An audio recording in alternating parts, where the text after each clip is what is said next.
रुद्रा करावा अवतार. हा कितवा रुद्र आहे महाराज सांगा ना. नाथांनी त्याची मीमांसा केली. नाथ महाराज म्हटले हा 11वा रुद्र आहे. जन्माला आला आणि विशेष असं कार्य त्याने केलं. करी दृष्टाचा संहार. अनेक दुष्ट दुर्जन त्याने संपवले. तुम्ही रामायणाची कथा ऐकताय म्हणजे त्याच्यात तुम्ही वर्णन ऐकणार आहात की त्याने अनेक दुर्जनाला अनेक दुष्टाला धुळीला मिळवलं. संपवले त्याने दुर्जन. आता एवढंच काम नाही केलं त्याने. या अवतारामध्ये तो तरुणांचा आदर्श आहे. काळ बदलला म्हणून जाऊ द्या.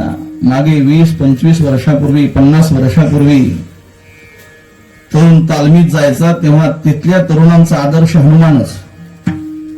आणि आजही बऱ्याच आमच्या तरुण वर्गाचा आदर्श आहे हनुमंत. हनुमान अशी देवता आहे ती लहानांपासून मोठ्यांपर्यंत प्रिय आहे. ती आदर्श देणारी जगाला मार्गदर्शन करणारी देवता. तुम्ही हनुमान चालीसा म्हणत असाल तर तुलसीदासांनी त्याला गुरु म्हटलं बघा. जय जय जय हनुमान गोसाई कृपा कर हो गुरु देव की नाही. देवा गुरुदेवाप्रमाणे तुम्ही आमच्यावर कृपा करणारे आहात. देव की नाही गुरुदेव की नाही म्हणजे प्रमाणे त्यांच्या सारखं तुम्ही आमच्यावर कृपा करणारे. आणि मग ऐका जगातले श्रेष्ठ गुरु आहेत हनुमान. ज्यांना भक्ती कशी असते हे जाणून घ्यायचंय ना त्यांनी आमच्या सारख्याला विचारू नका. ज्याला भक्ती कशी अशी जाणून घ्यायचंय त्यांनी आम्हाला विचारण्यापेक्षा हनुमंताला विचारा. कारण त्यांच्यासारखा भक्त जगामध्ये दुसरा नाही. आमचं जाऊ द्या. जगद्गुरु तुकोबा सारख्यांनी यांना विचारावी. महाराज सांगा ना भक्तीची वाट.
रामकृष्ण हरी.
रूप पाहता लोचनी सुख झाले वो साधनी, सुख झाले वो साधनी, सुख झाले वो साधनी.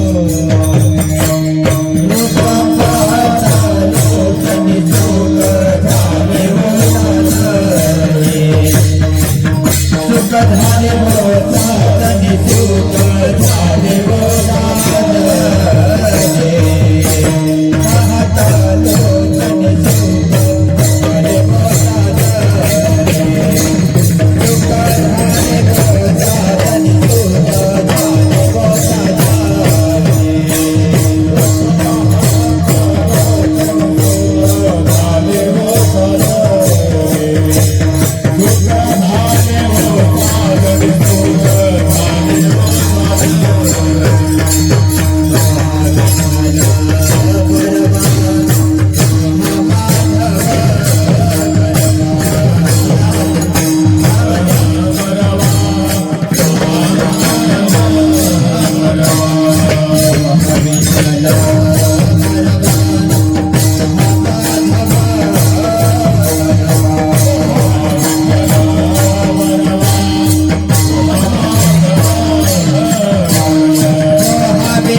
रुद्राक्रमावतार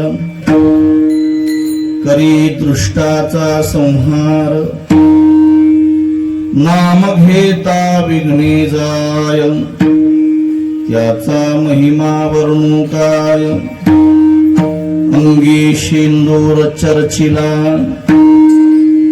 भव्य मारुती देखिला किंवा शोभला नाम घेता विघ्ने जाय त्याचा महिमा वर्णू काय कपिकुळाचे मंडन शरण एका जनार्दन नाम घेता विघ्ने जाय त्याचा महिमा वर्णू काय विठ्ठल विठ्ठल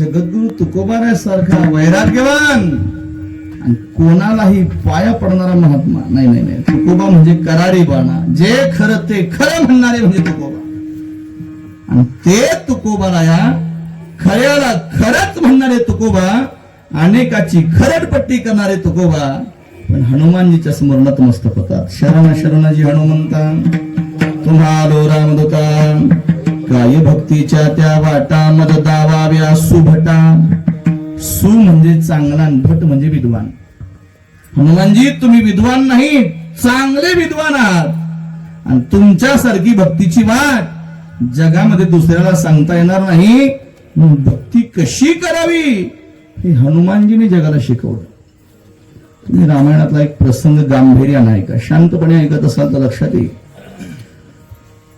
रावण मारला आणि सगळी मंडळी अयोध्येला परत आली रामाचा राज्याभिषेक झाला आणि रामाने प्रत्येकाला कामगिरीप्रमाणे काही ना काही पद दिलं काही बक्षीस दिलं विभीषणाला लंकेचं पद दिलं राज्यपद दिलं सुग्रीवाला किष्किंधेचं राज्यपद दिलं अंगदाला किष्किंधेचं युवराज पद दिलं अनेकाला काही ना काही पद दिले पद मिळालं की माणूस घरी बसत नसतो कुठं जात असतो वरी जात असतो हा पद मिळालं की माणसं वरी म्हणजे वरच्या लेवलला ती गरीबाला इचारित नसेल कोणा असं पद मिळाले सगळे मग आपापल्या कामाला घेऊन गेले राहायला हा एकटाच बाबा आता रामरायाला वाटलं यालाही काही स्वतःचं कुटुंब यालाही काही प्रपंचाचा विचार यालाही एखादं पद द्यावं कामाला लावावं आता कवरी ठराव द्यायचं अयोध्येतच पण आता जा कसं म्हणावं आम्हाला पंचायतच पडली आता हनुमंताला जा कसं म्हणायचं कारण मायबापापेक्षा मोठा उपकार झाला त्याचा आणि कोणत्या तोंडाने जा म्हणता बर कवर ठेवून तरी घेऊ आणि मग राम प्रभू माता सीतेला म्हटली सीते अगं त्या हनुमंताला म्हणावं काही एखादं पद घे आणि कर कारभार आता कवरीत राहायचं आता दृष्टांत बारीक आहे का आमच्या सीतामाईचे शब्द आहेत प्रभू पोटच्या लेकराला पाठवण्याचे संस्कार तुमच्या खानदानात आहेत आमच्या खानदानात नाही कळलं तुम्हाला कारण तुमच्या खानदानाला जमलं आपली लेकरं वनात पाठवाय मला नाही जमायच ते रामप्रभू तर गप्पच बसले रामाला वाटतं काय करावं रामप्रभू लक्ष्मणाकडे गेले लक्ष्मणा सीता बोलत नाही तू तरी मला हनुमंताला एखादं पद घे काही काम धंदा कर म्हणावं कवर राहायचं आता इथं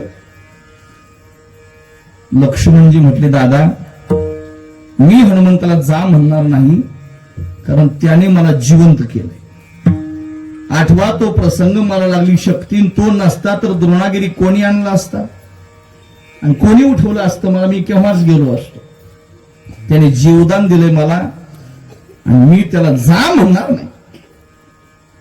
राम प्रभू गेले भरताकडे.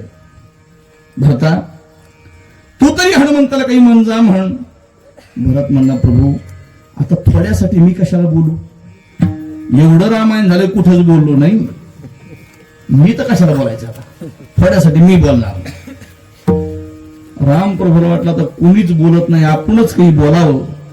मग सभा बसली, अशी सभाजन बसले, प्रधानजी येऊन बसले, सगळे लोक आपापल्या जागेवर बसले, हनुमानजी येऊन उभं राहिले आणि मग राम प्रभूने स्तुती करायला चालू केली. हा हा हा काय हनुमंताचा पराक्रम, किती राक्षस मारले, एका उड्डाणात जाऊन द्रोणागिरी आणला, असं कौतुक करायला चालू केलं. काही काही माणसाचं कौतुक करणं चांगलं नसते, त्यांनी कौतुक केलं की समजायचं धोका पक्का आहे. रामराया कौतुक करायले. आता सगळ्याच्या लक्षात आलं, रामाला असं वाटायलंय की हनुमंताने एखादं पद घेऊन आपापलं काही काम म्हणणार करावं. शेवटी प्रभू बोलत बोलत म्हणलेच, इतकं काम केलंय हनुमंताने की त्याचे अगणित उपकार आहेत आमच्यावर, त्याचे उपकार फिटणं शक्य नाही. पण मला आता असं वाटायला लागलंय की हनुमंताने एखादं पद घेऊन आपला कारभार सांभाळावा. हनुमानजीच्या लक्षात आलं प्रभूला काय म्हणायचं. आता ते बुद्धिमत्ता वरिष्ठ त्याला काय कळत नाही. ते येऊन देवाच्या समोर हात जोडून राहिले. प्रभू कळले तुमचं मनोरथ, काय देता मला. सांगितलं एखादं पद देतो, मागा, तुम्ही मागेल ते पद देतो. शब्द बारीक आहे का. राम प्रभू म्हणाले हनुमंता तू मागशील ते पद देईन मी तुला. हनुमान म्हटले प्रभू तुम्ही आत्ताच म्हणालात की हनुमंताचे अगणित उपकार आहेत. विभीषणाने एक उपकार केला, तुम्ही त्याला एक पद दिलं. सुग्रीवाने एक उपकार केला, तुम्ही त्याला एक पद दिलं. आणि मी इतके उपकार करून मला एकच पद जमणार नाही प्रभू. प्रभू म्हटले किती पद पाहिजे. तो मला कमीत कमी 2 तरी द्या की. एकात कसं भागतंय. काय हरकत नाही म्हणे प्रभू. हनुमंता तुझ्यासाठी 2 पद सांग, कुठले पद देऊ. आता सेवाभाव यांच्याकडून शिकावा. ते अलगत प्रभूच्या पायाजवळ आले, दोन्ही पाय आपल्या हातामध्ये पकडले. प्रभू हे 2 पद फक्त मला द्या, तुमचे दुसरे हे पद सोडून दुसरं पद मला नकोय प्रभू. तुम्ही कथेतला भाव, फक्त तुमचे हे पद, हे तुमचे पायच मला द्या, दुसरं मला काहीच नको. नमन म्हणताना आम्ही प्रमाण म्हटलंय, रामरायाच्या सेवका शरण आलो म्हणे तुका. अर्थात त्यांनी त्यांचा दास्यभाव कधी सोडला नाही, त्यांनी त्यांचं सेवकपण कधी सोडलं नाही. इतर अवतारात आम्ही असे माणसं मोठेपणा करतात, पण या अवतारात इतकं शूरत्वाचं काम करूनही स्वतःला काय म्हणून घेतलं, सेवक म्हणून घेतलं, दास म्हणून घेतलं. निकट दास्यत्व हनुमंते पैकीले म्हणून देखिले रामचरण, त्यांनीच केलं बघा. अर्थात हनुमंतासारखा सेवाभावही दुसऱ्याकडून शिकायला मिळणार नाही, तो यांच्याकडूनच शिकावा. विठ्ठल विठ्ठल.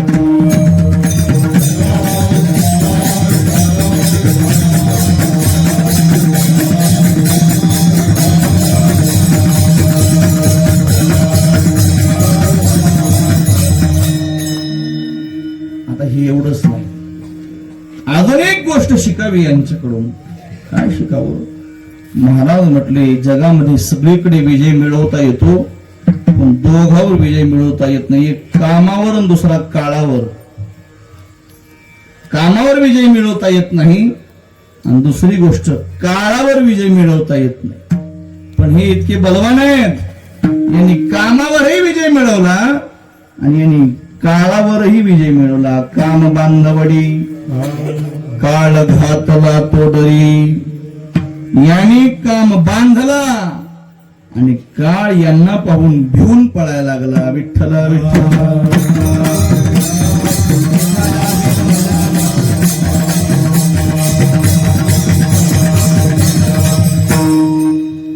भल्या भल्याला हे जमलं नाही बरं का. भल्या भल्याला म्हणजे आता त्याची मोठी यादीच आहे.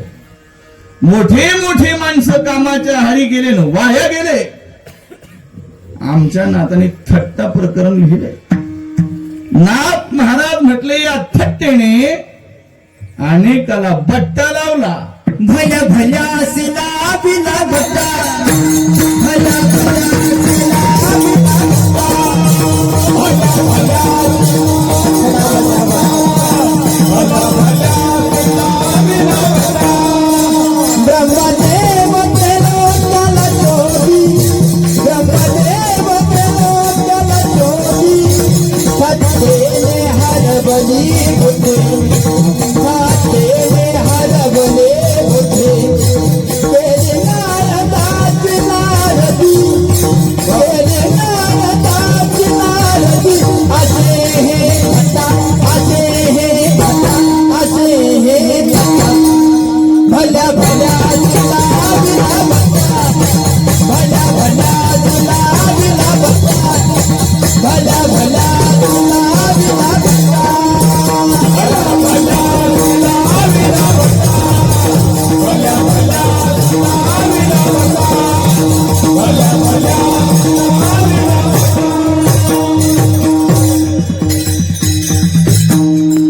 ब्रह्मदेवासारखे नारदासारखे वाया गेले, मोठे मोठे वाया घालवले या थट्टेने. पण ज्यांच्या समोर कीर्तन करतोय त्यांना थट्टेने बट्टा लावला नाही. नाथ महाराज म्हटले चौघ सुटले हो. थट्टेपासून सुटले चौघे जण, थट्टेपासून सुटले चौघे जण. सुख भीष्माने हनुमान, सुख भीष्माने हनुमान. चौथा कार्तिक स्वामी झाला, चौथा कार्तिक स्वामी झाला. त्याला नाही बंदा, त्याला नाही बंदा, त्याला नाही बंदा. भल्या भल्या तिला विना बंदा, भल्या भल्या तिला विना बंदा, भल्या भल्या तिला विना बंदा, भल्या भल्या तिला विना बंदा, भल्या भल्या तिला विना बंदा, भल्या भल्या तिला विना बंदा. थट्टेपासून चौघ सुटले. शुक भीष्मानी हनुमान, चौथा कार्तिक स्वामी जाम. महाराज म्हटले शुकाचार्यासारखा महात्मा, भीष्माचार्य, तिसरे हनुमानजी आणि चौथा कार्तिक स्वामी. एवढ्याला बट्टा लागला नाही, बाकी वाया गेले. अर्थात याने काम जिंकला, नव्हे नुसता जिंकला नाही, बांधला म्हणाले महाराज. हे पहा, पळवून लावलेला बलवान होऊन माघारी येतो, पण बांधलेला सुटत नाही. याने काम बांधलाही आणि सगळ्या जगावर सत्ता करणारा काळही आणि भीती दाखवून पळवून लावला. एरवी सगळ्या जगावर काळ सत्ता करतो, पण यांच्या समोर काळ थांबत नाही. यांना पाहिलं की काळ पळतो. काम बांधवडी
बांधवडी.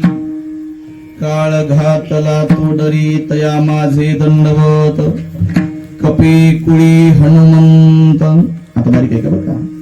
ज्याने काम जिंकला आणि इंद्रियावर विजय मिळवला त्याला म्हणतात गोसावी.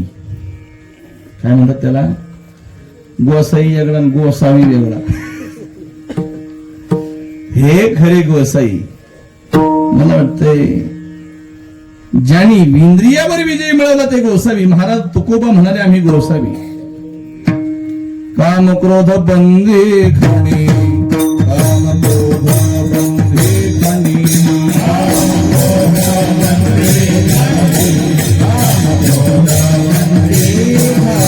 तुका म्हणे दिले दोन्ही, तुका म्हणे दिले दोन्ही.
दुसरं काय चौघाचे पैसे आजची मला द्या बरं का. विठ्ठला विठ्ठला विठ्ठला विठ्ठला विठ्ठला.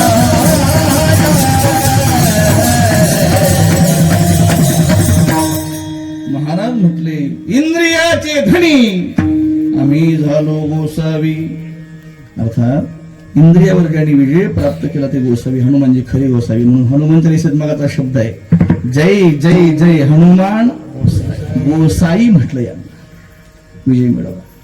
फार बलवान आहे तो, यांच्यासारखं बलवान कोणी नाही. महाराज म्हटले यांचा काही विशेष महिमा आहे. काय महिमा आहे? रावण आणि युद्धामध्ये कपट केलं. अहिरावण आणि महिरावणाने राम आणि लक्ष्मणाला चोरून नेलं, पळवून नेलं. झोपले होते, रात्रीच आले ते अहिरावण महिरावण आणि राम लक्ष्मणाला रणांगणामधून गपचूपच घेऊन गेले.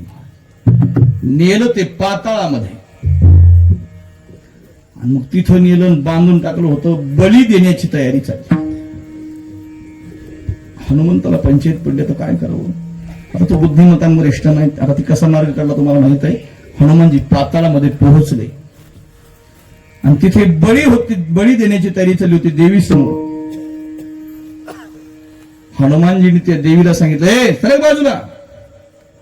ती देवी त्यांना मुरीत घातली. महाराज बरोबर होता. आणि देवीच्या जागी आपण देवीचं रूप घेऊन उभा राहिला.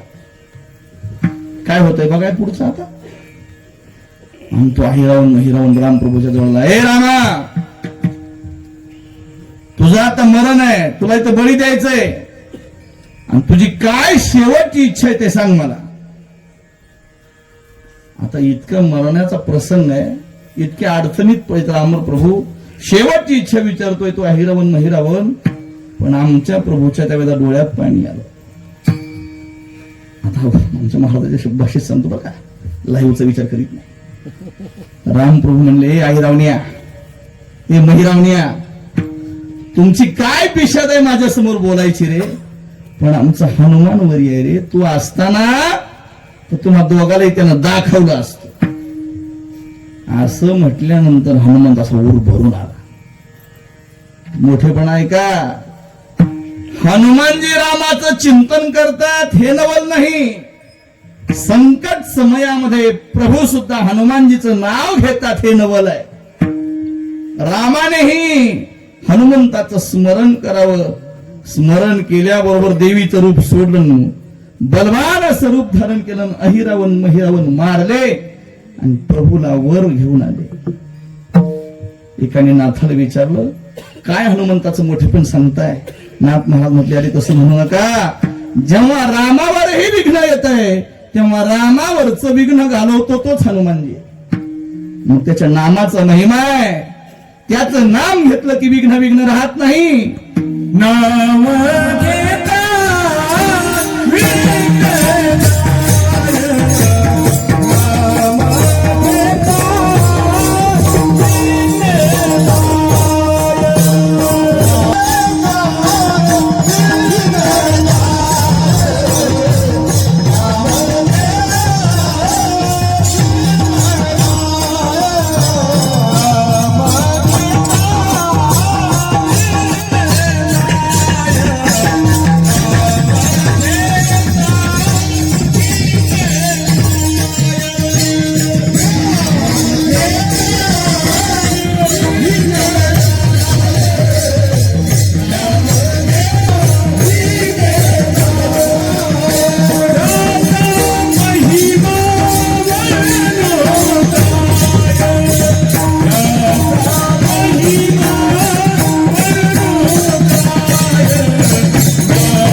नाम घेता विघ्ने जाय त्याचा महिमा वर्णू काय. नाथ महाराज म्हटले त्याचं मोठेपण काय सांगावं. त्याचं नाव घेतलं तरी विघ्न राहत नाही, ते निर्विघ्न होत. लक्षात ठेवा, रामाच्या जीवनातलं हे विघ्न त्याने घालवलं बघा. आम्ही आता महाराष्ट्रभर गाडीत बोंबलत हिंडतो, सुखरूप का परत येतो माहित आहे, फक्त त्याची कृपा आहे. गाडीत बसल्या बसल्या म्हणतो चलत विमान कोलाहल होई जय रघुबीर कहे सब कोई. म्हटलं की अपघातच होत नाही असं म्हणणं या ऋषीचं, हे रामायणातलं आहे. अर्थात ताकद आहे यांच्यामुळे आणि त्यांच्यामुळे सुखरूप आहे. आणि अनेकाच्या इच्छा आकांक्षा तो पूर्ण करणार आहे. मग हा जितका बलवान आहे ना तितकीच बलवान याची माता आहे. आता हा प्रसंग रामायणात नाही पण सांगतो. तुम्ही म्हणता कुठलं सांगायला, पुराणातलं सांगायला, मनाचं काही सांगत नाही. फक्त ते आलं नर्मदा पुराणामध्ये. नर्मदा पुराणामध्ये हनुमंताचा विशेष प्रसंग आहे. अनुज गुरुजीला आम्हाला जायचं आता परिक्रमाला परत. आता तुम्हाला गेलो तर ठिकाण दाखवितो.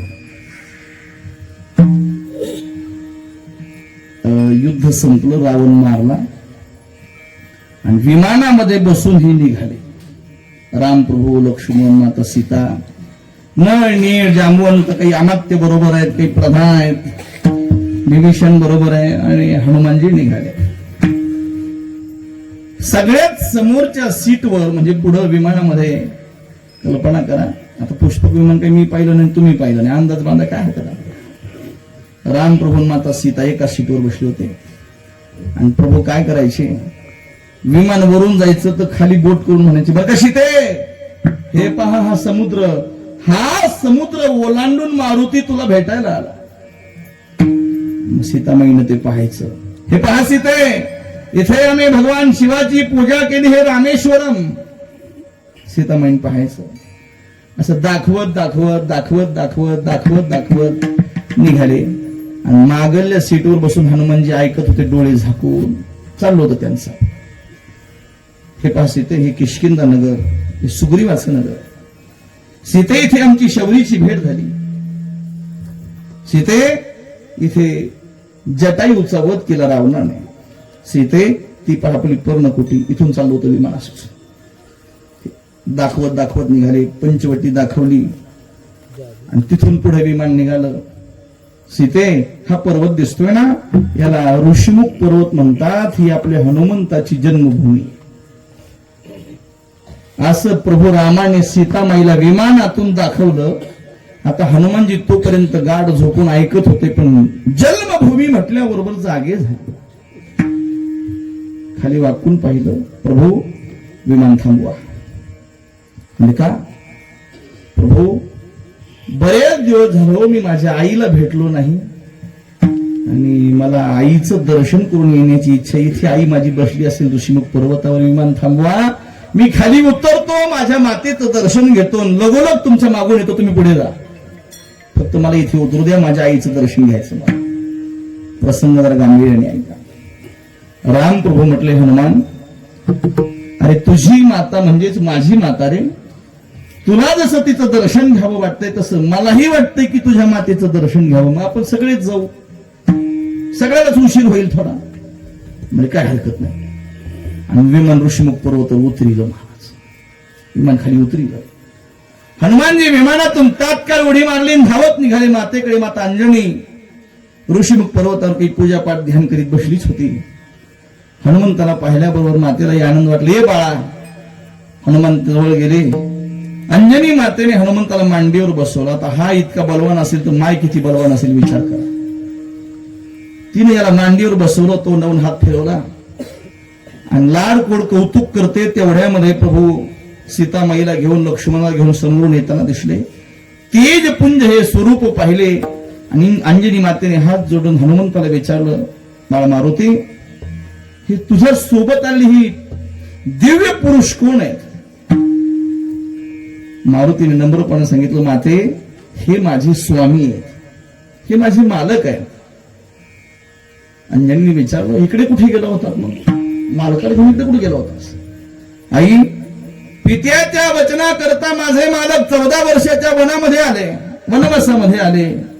पण त्या दुष्ट रावणाने माझ्या मातेला अर्थात आता सीतेला चोरून नेलं ग.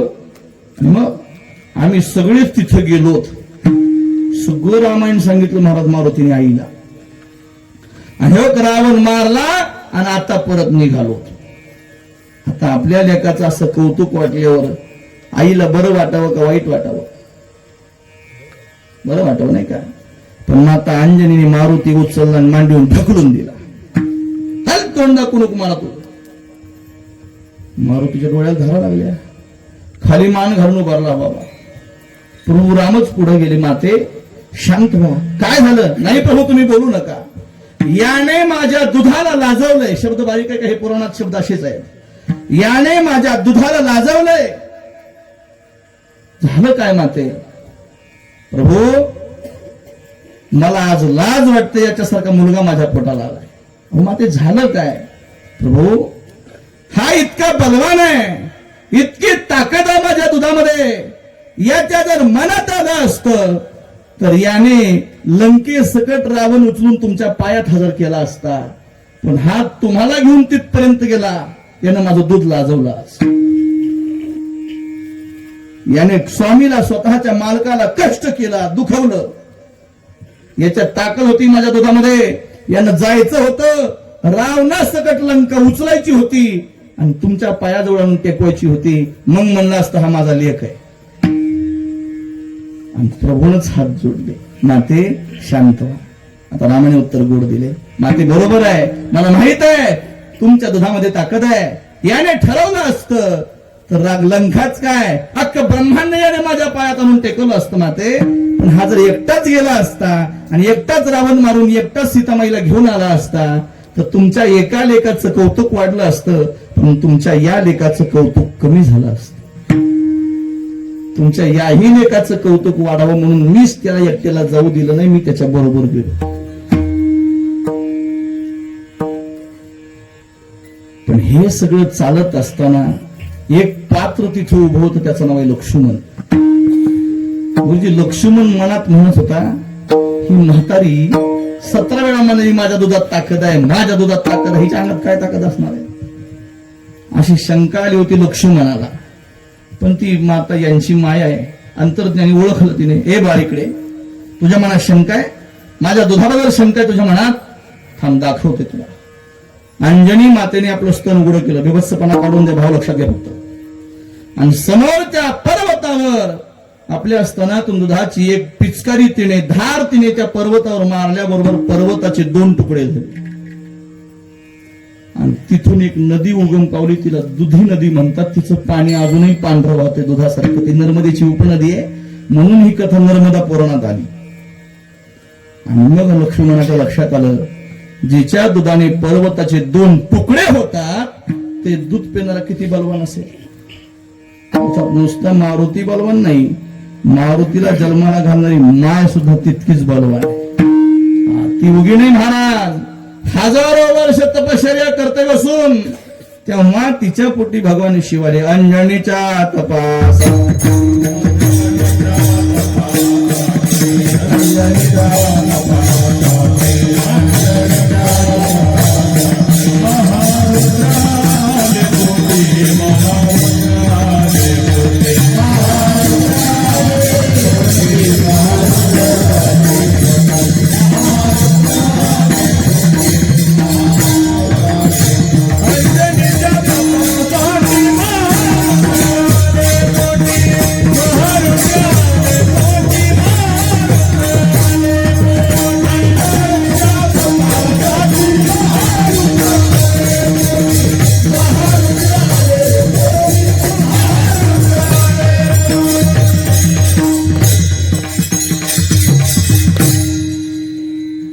तप केलं.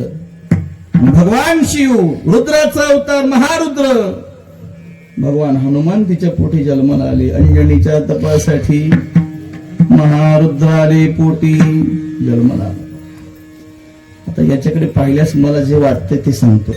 म्हणजे माझी बऱ्याच दिवसांनी तुमच्याकडे अपेक्षा होती की तुम्ही आता देवाला इकडेच आणा. इथून तिथं जायला अडचण, प्रत्येकाला दर्शन घ्यायला जायला अडचण, पावसाळ्यात अधिक अडचण, सप्त्यात अवकाळी पाऊस आला मग जास्तच अडचण. एवढे लोक जमत होते जुन्या गावात, येता येत नव्हतं, अडचणी होत्या. लोक पंक्तीलाच जास्त असायची, पुन्हा कोणीच नसते. आता मी काही कीर्तन केलं नाही, तुम्हाला सगळं माहिती आहे. म्हणजे बऱ्याच दिवसांनी तक्रार होती तुमच्याकडे की इकडे काही करा, पण काही अडचणी असतात. आणि सगळ्यात महत्वाचं योग यावा लागतो. आणि मग आता तो योगायोग जुळून आला. आणि सुंदर असं रेखीव दोन्ही मंदिराचं काम तुम्ही पूर्ण केलं. म्हणजे हे प्रारंभीच बोलायला पाहिजे होतं, पण कधी कधी विसरतो. तुमच्या करता एकदा टाळ्या वाजवा. तुमच्या करता फार चांगलं. आणि पुन्हा मूर्ती सुंदर, पाहिल्या असं वाटलं आता कीर्तन नको, त्याच्या जवळ जाऊन बसावं, इतकं चांगलं. अभंगाची निवड त्या अनुषंगानेच केली बरं का. आता मला तिथे यायचं. एके दिवशी माता सीता शृंगार करत बसली होती. हा बाबा तिथे गेला. माता सेंदूर लावण्याचं काम करते, हा तिच्या जवळ जाऊन बसला. आई काय करतेस? शेंदूर लावते. का? म्हणजे शेंदूर कपाळी भरला की मालकाचं आयुष्य वाढत. हा बाबा गेला आणि तुम्ही जसा आता आणलाय ना तसा सगळ्या अंगाला शेंदूर लावूनच आला. आणि जसा आता बसलाय ना असाच जाऊन रामाच्या समोर उभं राहिला. रामाने त्याला पाहिलं आणि त्याने रामाला विचारलं, प्रभू ओ प्रभू सांगा ना मी कसा दिसतोय? प्रभूने जे उत्तर दिलंय ना ते आत्ता पाहून वाटतंय. मगा प्रभू म्हटले, हनुमंता तू ना अत्यंत भव्य आणि सुंदर दिसायला लागलास बघ. अभंगाचं तिसरं चरण. अंगी सिंदूराचर जीवा,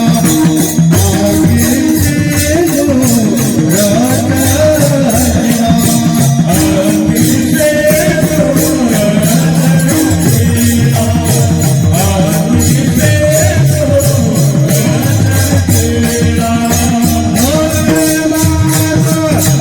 सिंदूराचर जीवा,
अंगी चर्चिला भव्य मारुती देखिला किंवा शोभला.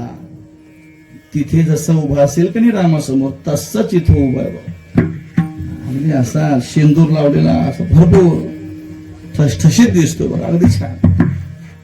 प्रभूने पाहिलं, आनंदी मारुती तू भव्य दिसतोय, शोभून दिसायला लागलास.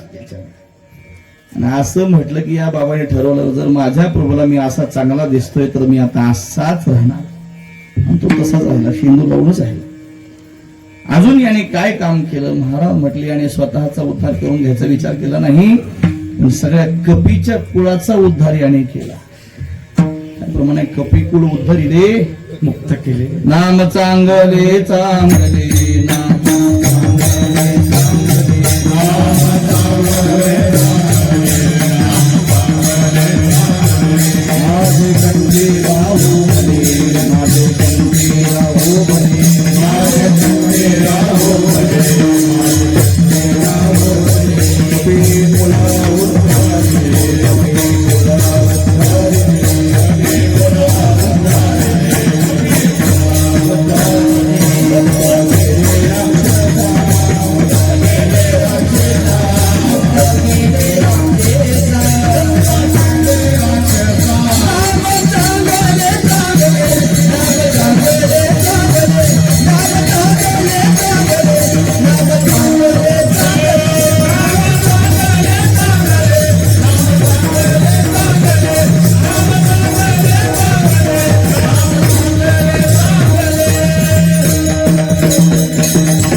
पतित केले राक्षस. मोठं कोणाला म्हणतात माहिती आहे तुम्हाला? आपणच जेवतो त्याला मोठं म्हणत नाही. मग आपण जेवून इतरा जेववी, स्वतः खाऊन दुसऱ्याला खाऊ घालतो त्याला काय म्हणतात? मोठं म्हणतात. आपणच पक्वा वाजवतो तो मोठा नाही, आपण वाजून दुसऱ्याला वाजवाय शिकवितो तो मोठा. असे दोघे आपल्या समोर, त्यांच्याकडे काय वाजव. समर्थाचे शब्द आहेत, जे जे आपण अशी ठावे ते ते इतराशी शिकवावे, शहाणे करून सोडावे सकळ जना. जे आपल्याला येतंय ते जगाला दिलं पाहिजे. हे पहा, तुम्ही आंब्याचं झाड लावता, त्याला वाढवता, त्याला फळं येतात. कुठल्या आंब्याच्या झाडाने असं म्हटलंय का, ए बाबा माझं फळ एखादं मला खायला दे? मग ते झाडे, झाडाचं फळ हे झाडा करता नसतं, जगा करता असतं. गंगेचं वाहन गंगे करता नसतं, ते जग करता असतं. सूर्याचं उगवणं सूर्या करता नसतं, ते जग करता असतं. पृथ्वीचं ओझं वागणं तिच्या करता नव्हे, ते जग करताय. वाऱ्याचं वाहन वाऱ्या करता नव्हे, ते जग करताय. अग्नीचं प्रदीप्त होणं त्याच्या करता नव्हे, ते जग करताय. तसं साधूचं साधू पण स्वतः करता नसतं, साधूचं साधू पण जगा करता. या हनुमंताने स्वतःच्या कुळाची मांडणी केली.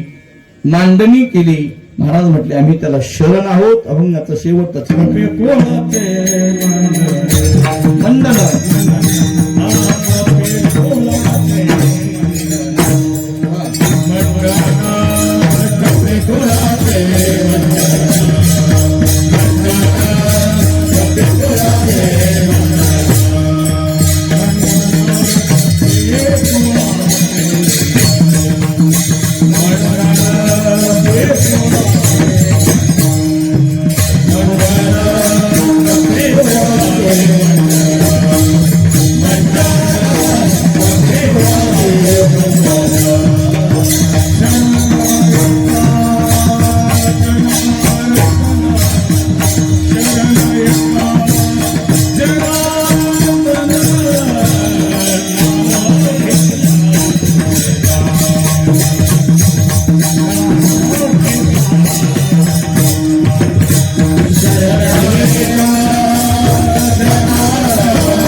मंडन शरण एका जनार्दन.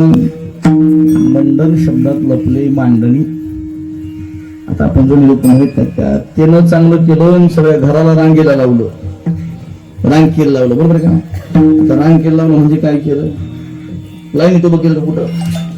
रांगेला लावलं म्हणजे बरं केलं. तसं हनुमंतानं मंडन केलं म्हणजे मांडणी केली, म्हणजे सगळ्याचं काय केलं? बरं केलं. मलाच प्रमाण दिले, कपी कुळ उद्धरिले. त्यानं स्वतःच्या सगळ्या कुळाचा उद्धार करून टाकला. म्हणे प्रभाते नाम न घ्यावे माकडाचे. महाराजांचे शब्द आहेत. सकाळी माकडाचं तोंड नाही, नाव सुद्धा घ्यायचं नसतंय. पण या बाबाचं तोंड बघितल्याशिवाय कुणाचाच दिवस जात नाही, हे लक्षात ठेवा. यानं कुळाचं नावच बदलिलं. माकडा शुभ आहे, पण सगळ्या माकडात हे माकड सगळ्यात शुभ आहे. याला पाहिलं की सगळ्याचं कल्याण होतं हे असा. म्हणून नाथ महाराज म्हटले याला आमचा शरणागत आहे, दंडवत आहे, आम्ही प्रणाम घातला.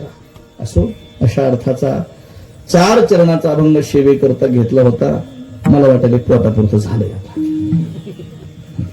आता जरा प्रकृती बरी नाही, तर त्यालाच प्रार्थना केली. आता मी संजोबा म्हणजे काय हरकत नाही. म्हणून जुन्या गावात बी एक सोहळा करी जा, एक दिवसाचा का होईना, विसरता नाही तर मला देवाला. इकडं सगळं आल्यावर तिकडे कोणी जायचं नाही तर पुन्हा इथंच देवाला आहे म्हणतात, इथंच सगळं आहे. केव्हा तरी जाताना पोळ्याला अनुषाला तसं करू नका. मी म्हणून म्हणलं एक वर्षातला एक दिवस तिकडं ठेवा, केव्हा बी ठेवा, एक नगर भोजन ठेवा, दिवाळी ठेवा, पाडव्याला ठेवा, जेव्हा तुम्हाला वाटेल तेव्हा ठेवा. संजोबा म्हणजे बाबा तुम्हाला बरं वाटतं द्या, आपण कीर्तन करून तिकडे जीव घालू सगळ्या, म्हणजे हे मधला मार्ग चांगला. तेव्हा मी बी येईल का नाही, फुकटच कीर्तन करून जाईल, तेव्हा का पैसे घ्यायचे नाही तुमचे, मला बरं वाटलेस का असं. म्हणून ही सेवा हनुमानजीच्या चरणी, भगवान पंढरीश परमात्म्याच्या चरणी समर्पित करतो. तुम्ही सगळ्यांनी महत् प्रयासाने आणि मोठ्या प्रयत्नाने सुंदर असे दोन्ही भव्य दिव्य मंदिर आता संपन्न या ठिकाणी केलेले आहेत. तुम्हाला द्यावे तेवढे धन्यवाद थोडे आहेत बघा. माझं मन अत्यंत प्रसन्न झाले आज. म्हणून आमच्या चित्ताची प्रसन्नता तुमच्याकरता अनेक अनेक आशीर्वाद घेऊन येऊ. तुमच्या सकल इच्छा आकांक्षा या देवाने पूर्ण कराव्या अशीही भगवंताच्या चरणी प्रार्थना करतो. सेवेकरता उपस्थित तुम्ही सकल श्रोतृवर्ग, माता माऊल्या, तरुण मंडळी, वागाव, फक्त उद्यापासून खाली बसायचं कीर्तनाला, इकडे बसायचं मागे, वाटेवर बसायचं नाही तसं बरं का. कीर्तनापेक्षा उंच बसायचं नसतं, लग्न उशिरा होत असतं, लवकर होते खाली बसायचं. आणि ज्यांचं झालंय त्यांची बायको मारीत नसती, खाली बसायचं चांगलं असतं. आणि ऐकत नाहीत कोणाचं, त्यांच्या बापाचं ऐकत नाही, आमचं कोण ऐकत, पण ऐकावं आपण खाली बसायचं. आणि इकडचे बरं का मंडपाच्या बाहेरचे, मंडपात बसा, पैसे दिलेत मंडपवाल्याला, बरं मंडप भरून दिसते, बरं दिसते जरा असं, हा खाली बसा बरं दिसते, सगळे चांगले येतं. विद्यार्थी जगद्गुरु तुकोबा गुरुकुलातील सगळे विद्यार्थी मंडळी आपल्याला उपस्थित आहे. त्याचप्रमाणे टाळकरी मंडळी, गावातील मंडळी, बाहेरगावची मंडळी, आता कोणाचं नाव घेत नाही, सगळी गुणवान चांगली मंडळी उपस्थित आहेत. दोन्ही वादकांनाही दंडवत प्रणाम करतो. माझ्या वाणीला विराम देतोय. ज्ञानेश्वर